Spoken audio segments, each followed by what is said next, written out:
Hey guys, this is Black Bear Woodworks. I'm glad you've tuned in. My name's Nathan. Today we're going to be doing something special. We're going to be building some wooden Christmas trees.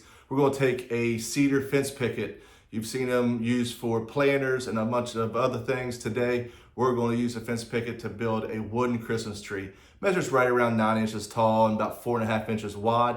I hope you enjoy the video. Stick around. Let's get into it. Let's go.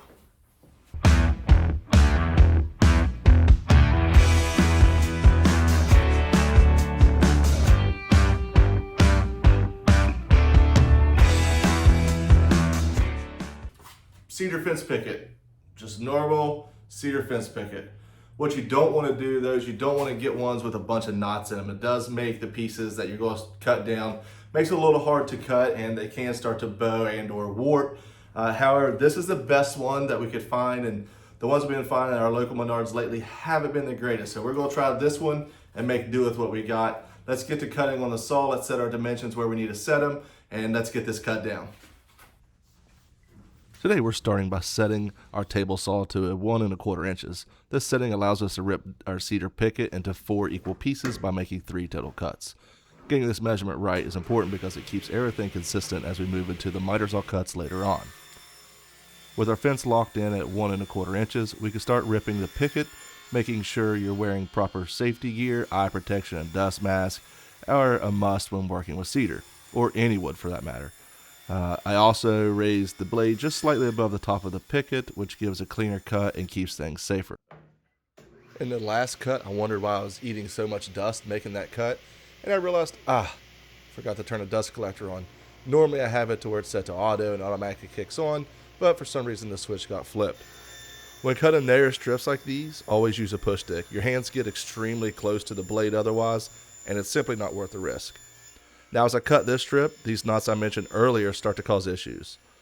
They pinch the blade. If this happens to you, just stop immediately. Turn the saw off, wait for the blade to come to a complete stop, and then remove the board. Do not pull the wood out while the blade is spinning. That's an easy way to get dangerous kickback. Now once the blade's stopped, flip the piece over and run it back through like you see me doing here.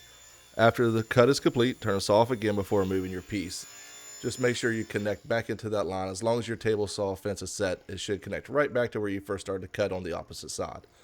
Once the blade comes to a stop here, we're going to take that piece out. Do not take it out until the blade is completely stopped. Alright, here I'm just finishing up these cuts on that cedar picket. Once all 4 strips are done, we can move to inspecting the wood and tackling the angle cuts over on the miter saw. I sped this up just a little bit so you don't have to sit here and watch me cut all these strips out because it's the same as when we first started. Here you can really see how the knots cause tension in the wood.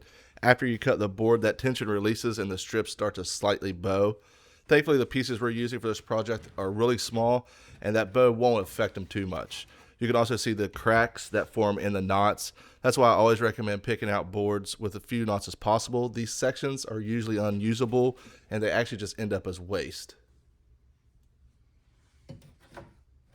All right, so now that we got our picket cut down to 1 1/4, 1 1/4 wide, it's the whole picket just cut down. We're going to take next, we're going to set our miter saw at 30 degrees for these cuts. The whole entire Christmas tree is cut at 30-degree cuts. We're going to put these down and start getting them cut. Let's go. Next, we're moving to the miter saw and setting it to 30 degrees. Every cut from this point forward will be 30-degree angle. So set your 30 degrees, lock your miter saw, and let's get to cutting. When cutting these pieces, stand the 1 1/4 inch strip vertically so it's flat against the fence on the miter saw. Go ahead and make your first 30-degree cut and then measure out 4 1/8 inches from tip to tip for the next cut. Remember that both angles on this piece point inward towards each other. That means you'll need to flip the board before making the second cut. This will be part 1 on your diagram if you're following along with a printable cut list from the description. With the first piece done, let's cut our second one. This is number 2 from your diagram and it measures 3.5 inches. Just like before, these angles slant inward, so flip the board as needed and make your cut. Now for the third cut, right away you'll see that I flipped the board the wrong way. It's an easy mistake, and if this happens to you, no worries, just flip it back over like I did. Depending on your saw setup, you may find it easier to place your measurement and slide the board along the fence. These angles are parallel, so both ends will have the miter going in the same direction, unlike before where they went in direction towards each other. These pieces will be labeled 3 through 6 on your diagram, and all of them will be exactly the same size cut. Those measure 2 3/4 inches. So the next 4 cuts will follow this exact same process. Just cut them and repeat on for those cuts. That's probably a good time to mention, if you are enjoying the video, leave us a comment down below letting us know. Also, if you don't care, hit us with a like and a subscribe. We try to put out some good videos. This is our first one, and we hope to bring many more. I want to sand each piece smooth and soften the edges a bit. As you know, wood can get pretty sharp after cutting. You don't have to sand yours, but if you choose to, you can use whatever sander you have. You don't have to use a sander like I'm using. Hand sanding works as well. I'm using 120 grit sandpaper here on the benchtop sander. This leaves a nice clean finish for this project, and the customers seem to like this finish. All right, so we got everything cut. We've got everything sanded, everything's smooth. You don't have to do smooth, you can actually leave it rough. A lot of people like the rustic or the rough look. You can even leave it rough and just lightly sand it for another texture. Remember, it's your Christmas tree. You do it exactly how you want to do it. Make it yours. That's the whole joy of doing these. Now, what we're going to do next is we're going to assemble it. You can just put this on your table and hold it and then brad nail through it. We're going to use some glue to hold the wood together and keep it nice and tight over a long time. While the glue is drying, we're going to use some brad nails and a brad nail gun.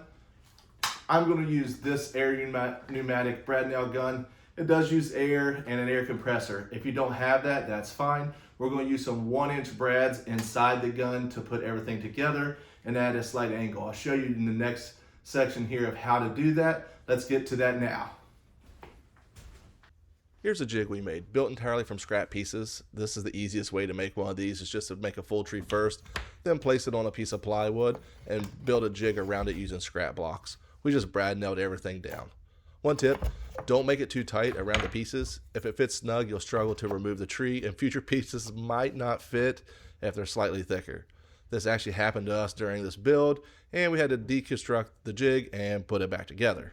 The jig simply holds everything in place. It keeps the angles aligned. It's optional, but if you're making more than one tree, it's definitely helpful. For assembly, we're using Titebond III, but any wood glue will work fine. Start with piece number 2 from the diagram. Put glue on the end grain, spread it evenly, let it soak for about 2 minutes, and then add a little more before attaching. Use your brad nailer to secure the joint, but make sure your fingers are clear of the firing path. You'll see here what I did. Terrible job with hand placement, so don't follow my example. The jig helps because it lets you rotate the workpiece easily while keeping everything aligned. Next, add glue to the sides of the smaller pieces and attach them one by one using the same glue and nail method. One thing to keep note of is the inside pieces will actually have the glue on the outer edge of them as they attach to the outside piece, meaning the glue does not go on the actual end like piece number 2 did from the diagram. So piece number 3, 4, 5, and 6 will actually have glue put on the face of them as they attach. Once I pull the tree out of the jig, yes, my hand in the way again, I'll finish securing the remaining of the pieces.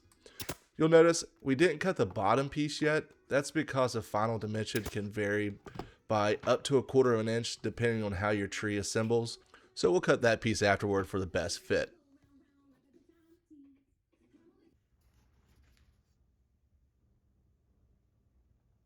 Now measure the inside width at the bottom of your assembled tree.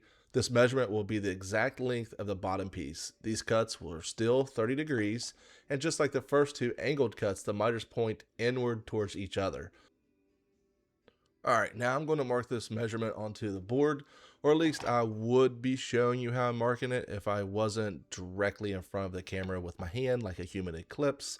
I swear one of these days I'll learn where my hands and arms are supposed to go so you can actually see what I'm doing. So here I am with my ruler, trying to make a clean, straight mark, and instead, I'm giving you a fantastic view of my knuckles and basically nothing else. Honestly, if there was an award for worst camera angles in woodworking videos, I'd probably win it. But trust me, the mark is being made. I'm just transferring the measurement to both sides here, mostly because I can't remember which side I need it on, and partially because double marking gives me another chance to block your view. Don't worry, I'll get better at this. For now, just imagine I'm doing it perfect, and you can totally see everything. One day, my camera skills will catch up to my woodworking, maybe. Okay, so we got that piece cut. That is number 7 on your diagram if you've been following along. Again, it's going to assemble just the same as everything else on these. The glue is going to go on the end. Remember to put 2 coats on there because it does soak in. And then the base of your tree. Now, I would show you this going together and us bradding on it, but my camera died on me, so I didn't get that shot. We put our little logo on the bottom of it for a nice touch. All right, so here we are at the end of the video. If you stuck around, you know we built a Christmas tree. What we've done was you can stain them. A lot of people you see making them, they're just leaving them like this, and this adds a good twist to it. This right here has been one of our greatest sellers. A lot of people love the dark, it matches their interior. But our best seller yet are these. Black and white, or actually they're white with black. If you're looking to try to make a little bit of extra money in the holidays and you want to do something, I highly recommend these. Again, down in the bottom of the description is going to be a link to all the plans to be able to make these. Completely free, cost nothing. Go down there, you can download them. Along with the video, hopefully you understand what we've done. I've tried to put all of the dimensions and everything to go along with it. Don't forget, right here at the bottom, this last piece, it's easier to use cut to fit than it is to try to cut it all at that one time and then make it fit. With that being said, I hope you enjoyed the video. I hope you stuck around here to the end. And again, if you did, hit us with that subscribe, hit us with that like. We're going to be bringing you some more videos. I look forward to seeing you in the next video. Until then, bye guys.